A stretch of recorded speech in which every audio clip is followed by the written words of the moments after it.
எது மண்ணை பொண்ணாக்குறதுக்கு ஒரு அரிய வாய்ப்பா? அதை எப்படி மண்ணை பொண்ணாக்குறது தானே யோசிக்கிறீங்க? இதுதாங்க நம்ம சொன்ன மண்ணை பொண்ணாக்கக்கூடிய அருமையான ஒரு மிஷின். அது எப்படின்னு பாத்தீங்கன்னா fly ash, paver block, hollow block, solid block இந்த மாதிரி கல்லெல்லாம் எல்லாரும் சைட்லயே அடிக்கிறாங்க. அடிக்கிற எல்லா கல்லுமே நல்லா வருதான்னு கேட்டா இல்ல. அந்த நல்லா வராத கல்லெல்லாம் என்ன பண்றாங்க, தூக்கி தூர தான் போறாங்க. அந்த கல்லை நம்ம எப்படி ரீயூஸ் பண்றோம்னு சொல்லி ஒரு லைவ் டெமோ காட்ட போறோம், வாங்க பார்க்கலாம். இதாங்க இப்ப பாத்தீங்கன்னா இந்த கல்லு தாங்க நம்ம சைட்ல அடிச்சு வந்த கல்லு. இது பாத்தீங்கன்னா ஒரு ப்ராப்பர் பினிஷ் இல்லாம உடஞ்ச மாதிரி வந்திருக்கு. இந்த கல்லெல்லாம் நீங்க என்ன பண்ணுவீங்க, தூக்கி வீசதான் போறீங்க. இதை நம்ம எப்படி ரீயூஸ் பண்ண போறோங்கிறத இப்ப காட்ட போறோம்.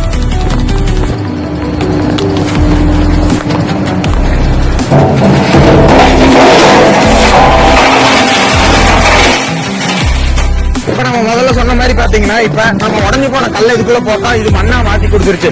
இந்த மண்ணை நம்ம என்ன பண்ண போறோம், மறுபடியும் கல் அடிக்க என்ன ஃபார்மேட்டா அதை பார்க்க போறோம். அதுக்காக தாங்க நம்ம இந்த மிஷின் தயாரிச்சிருக்கோம். நம்ம விபிஜில தயாரிச்ச இந்த மிஷின் பேர் தாங்க கான்கிரீட் பிளாக் கிரஷர் மிஷின். இந்த மிஷின்ல பாத்தீங்கன்னா நம்ம ஸ்பெஷல் மோட்டர் வச்சு கொடுத்துருவோம், ஸ்டார்டர் வச்சு கொடுத்துருவோம். இந்த மிஷினுக்கு வந்து நம்ம பாத்தீங்கன்னா எக்ஸ்ட்ரா ஃபிட்டிங் என்ன பண்ணி தரோம்னா, இந்த மிஷின் நீங்க எங்க வேணாலும் கொண்டு யூஸ் பண்ணிக்கலாம். இதுக்காக நாங்க மூவ் பண்றதுக்கு 4 வீல் வச்சு கொடுத்துறோம். இந்த மிஷின் நீங்க நினைச்ச இடத்துல எங்க வேணா கொண்டு வச்சு யூஸ் பண்ணிக்கலாம். இப்ப புரிஞ்சுதாங்க மண்ணை பொண்ணாக்குற விஷயம்னா என்னன்னு. இந்த அரிய வாய்ப்பை நீங்க மிஸ் பண்ணாம இருக்க கீழே இருக்க நம்பரை கான்டாக்ட் பண்ணுங்க. உடனே இந்த மிஷினை ஆர்டர் பண்ணுங்க.